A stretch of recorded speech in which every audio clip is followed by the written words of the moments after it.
Greetings, fellow Earthlings. Welcome to this tiny garage.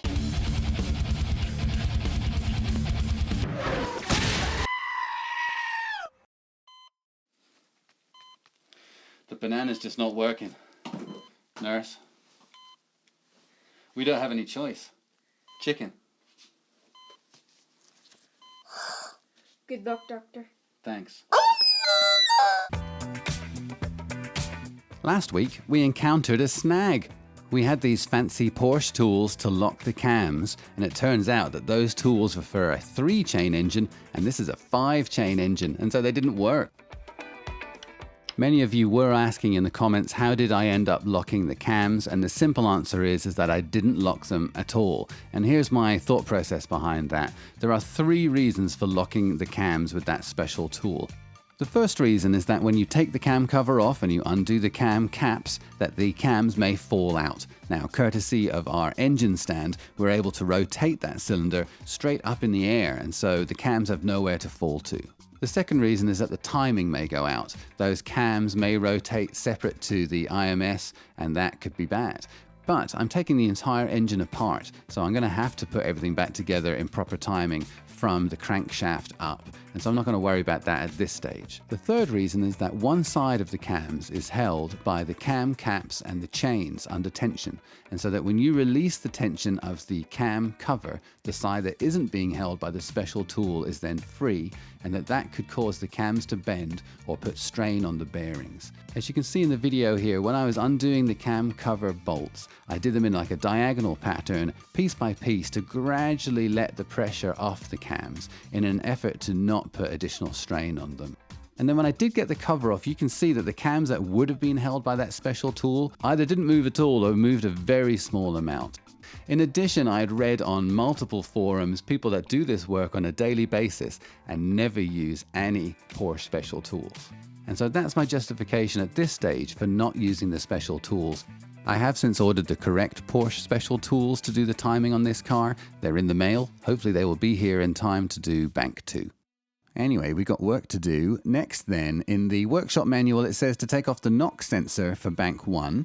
So that's bank 1 knock sensor right there. But while we're on the subject, we might as well take off knock sensor bank 2. Turns out there's really nothing to it. It's just a plastic thing bolted on. While we're in that area, I'm going to take off the oil level and temperature sensor. Really, every sensor is going to have to come off this engine. But while we're in this area, we might as well do these 3 and tag them and bag them. Now look at this thing. It is so long. Wow. Next, we need to get the caps off of the cams themselves. The intake cam has an E on it, which means Motoreinlass, or engine intake in German.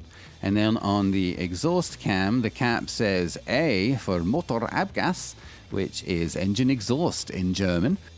Then also that number 4573 that you see on the cam caps, that's also on the cylinder head. So that seems to mean something. I'm not sure what the other head says yet because we haven't got it apart yet, but it may be that they are put together so you know what goes with what. Just an H5 Allen wrench to get those off. A lot of H5 and H6 Allen wrench action in a Porsche.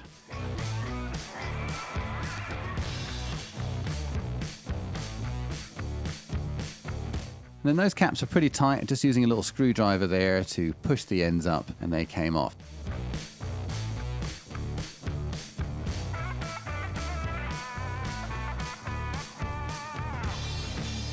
Next up, we need to get the VarioCam tensioner out. It just has these 3 long screws on it.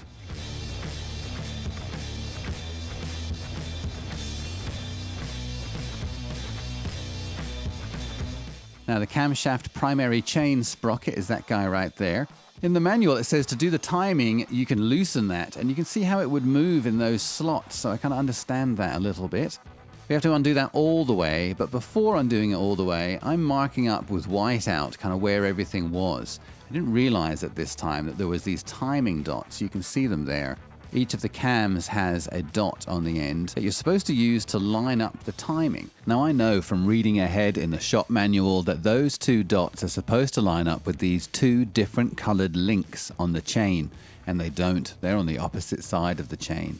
Now, that might not mean they're out of time. I did count the links between them, and in both cases there are 15 links between the dots, and there's 15 links between those different colored links. However, they are supposed to be on top of each other, and so that does make me think that someone who was not a Porsche technician was in here at some time. Now that wheel, once you undo it, you kind of just push it off to the side, and that comes off the exhaust cam and allows you to take out the cams. To make sure that that doesn't move relative to the chain, I'm putting some zip ties through it. In the manual, it says to use large rubber bands. I personally think those zip ties are going to do a much better job. And that is the last step before you can actually just lift the cams and the VarioCam tensioner out. Now, before I moved it around, it feels pretty tight, like it's not going to come apart, but I did put another zip tie holding the tensioner onto the chain just so I can move it around and not worry about it all falling apart. Looking at the condition there, I did post some pictures on Facebook, and apparently everything's okay. It's normal wear. Okay, the valve lifters are next, often called the tappets. Here I'm cleaning the top of them because they are supposed to stay in exactly the position that you found them. And so I'm marking which cylinder they are, whether they're exhaust or intake, and whether they're on the left or the right. And then I did throw them all into a bag, and that was a bad idea. I thought it was good, come back to them later, stick them back in. But the oil, look at that, kind of took off the permanent marker. So I'm going to clean them all up again and put them in individual bags to make sure that doesn't happen. The valve lifters are in a housing. It's kind of like this cage that holds them all in position. That has to come out next. There are 15 H5 Allen wrench bolts in there. You can feel confident once you get the 15th one out that you can start pulling on it. Here, there wasn't a bunch of torque on those. I could have used the electric wrench from the beginning, but in most of the cases here, to make sure I don't round off any bolts with the electric device, I'm using the hand socket wrench just to get everything loose. When I feel confident that everything's good to go, I'll get in there with the electric wrench. There it is. Pretty easy. So what is a hydraulic lifter or a tappet? I've always wondered about that. If you look on the back of the cage here, you can see that it has this channel for getting oil to each of those hydraulic lifters. And there's the hydraulic lifter itself. There's a little hole that gets oil from those channels into the lifter itself. You can see it there. A hydraulic lifter is called a hydraulic lifter because it has fluid in it. The fluid in this case is engine oil. Hydraulic lifters were first introduced on the Cadillac V16 engine 90 years ago, so they are far from a new technology. Hydraulic lifters are a development to solve a problem: expansion. Metal gets bigger as it heats up. Prior to hydraulic lifters, you needed to leave a gap between the top of the valve and the lifter to allow for that expansion. That gap is called valve lash and needs to be adjusted with a feeler gauge to be within a certain tolerance. It's that small gap that results in the tapping sound that we get the name tappets from. And so even though hydraulic lifters are not tappets and they're not supposed to tap, we still use that name today. The hydraulic lifter sits right on top of the valve, and it's spring-loaded so that it has no gap at all between the lifter and the valve stem. When the engine is running, the hydraulic lifter is filling with pressurized oil and making sure that there is no space between the valve and the lifter. As the engine heats up, it simply takes in less oil to fill the space. When a hydraulic lifter is not working properly, it's often from dirty oil that has blocked those little holes or the one-way valve within the lifter, and the oil is either not getting in there or it's leaving too quickly and leaving a gap behind the valve. And that's when you hear someone saying, "Oh, the tappets have gone in your engine." It sounds like this.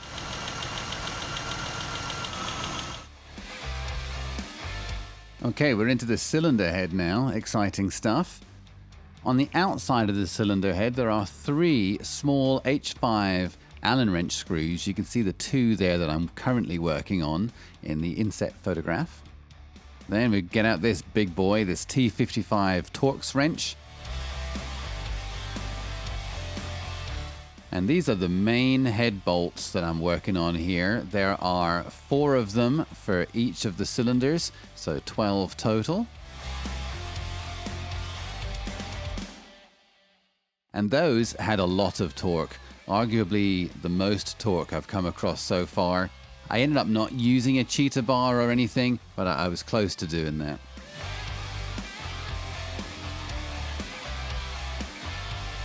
And those screws are incredibly long, and they go all the way through the cylinder head into the main block, I presume.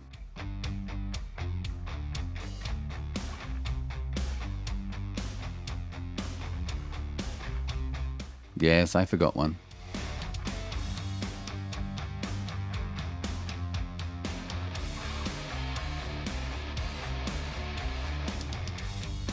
Next we have the chain guide bolt. That brown chain guide that you can just see next to the chain there is going to stay with the block. So if we take out that bolt, it detaches the cylinder head from it, and we can take the cylinder head off separately.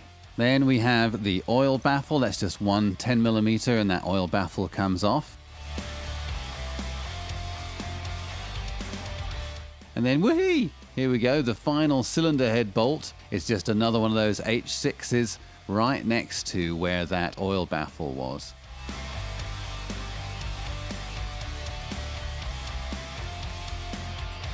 Use my little magnet friend to get that out, and I'd like to make this into a big deal, but it wasn't. I just sort of pulled on it and it came off. Looking a little crusty in there, of course.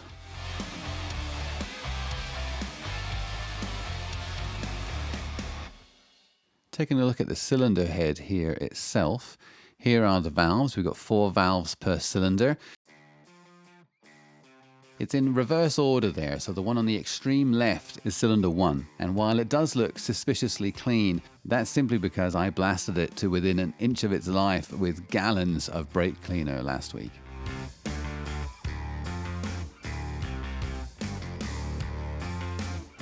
I couldn't resist having another go with the brake cleaner, and you can see that those pistons come up very nice. I don't see any damage on them at all.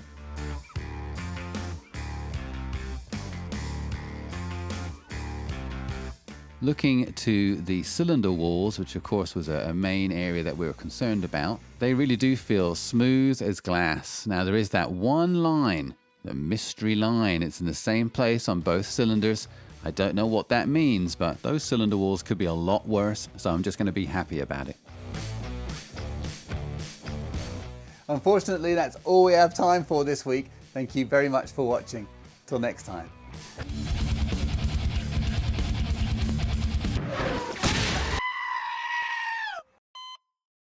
Is it supposed to sound like that? I don't know. Chicken me. It's too late for the chicken. I think we're losing him.